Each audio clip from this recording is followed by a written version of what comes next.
আসসালামু আলাইকুম বন্ধুরা, welcome to back my YouTube channel. তো এখন আমি দেখাবো কিভাবে আপনারা 1 জানুয়ারি প্রতিষ্ঠাতা বার্ষিকী অর্থাৎ ছাত্র দলের প্রতিষ্ঠা বার্ষিকী উপলক্ষে আপনারা একটা ব্যানার অথবা পোস্টার ক্রিয়েট করবেন মাত্র 2 মিনিটে। তো এর জন্য আমাদের শুধু একটা অ্যাপ্লিকেশনে প্রবেশ করতে হবে, পিক্সল্যাব অ্যাপ্লিকেশন।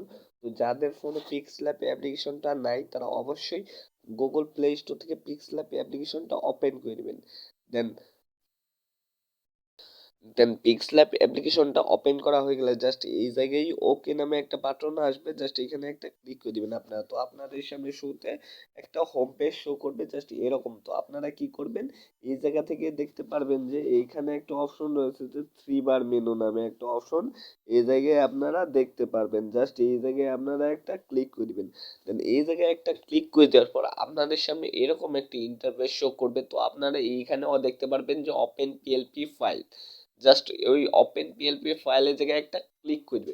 দেন এখন হয়তো আপনারা ভাবতেছেন যে আমরা এই পিএলপি ফাইলটা কোথায় পাবো। তো আমি আমার এই ভিডিওর কমেন্ট বক্সে এই পিএলপি ফাইলটা দিয়ে দিব, জাস্ট ওই জায়গা থেকে আপনারা এই পিএলপি ফাইলটা ডাউনলোড করে নেবেন। দেন পিএলপি ফাইলটা ডাউনলোড করার পরে এই যে পিএলপি ফাইল ওপেনে ক্লিক করার পর জাস্ট এইখানে পিএলপি ফাইলে একটা ক্লিক করে দিবেন। দেন ক্লিক করা হয়ে গেলে জাস্ট আপনারা কি করবেন, ব্যাক করবেন। তো ব্যাক করার পর জাস্ট আপনাদের সামনে এরকম একটা ইন্টারফেস শো করবে। তো এখন আপনারা কি করবেন, এটারে একটা জাস্ট সম্পূর্ণ একটু এডিট করতে হবো। তো এডিটটা করার জন্য জাস্ট এখানে একটা অপশন রয়েছে, শুরুতে দেখতে পারবেন যে লেয়ার বাটন নামে একটা অপশন রয়েছে, জাস্ট এই লেয়ারের উপরে একটা ক্লিক করে দিবেন।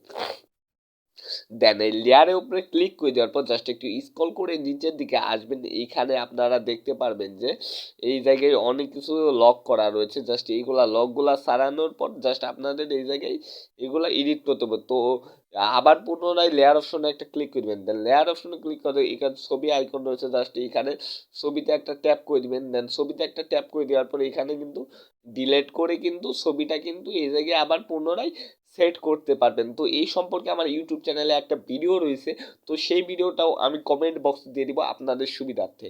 দেন কিভাবে এগুলা এডিট করে লাগাতে হয়, তো আমি আর বেশি কিছু দেখাবো না, সেই ভিডিওটা দেখে আপনারা এই জায়গায় সম্পূর্ণ কাজগুলা করবেন। তো আজ এ পর্যন্তই, দেখা হবে আবার নতুন কোনো ভিডিওতে। ধন্যবাদ সকলকে।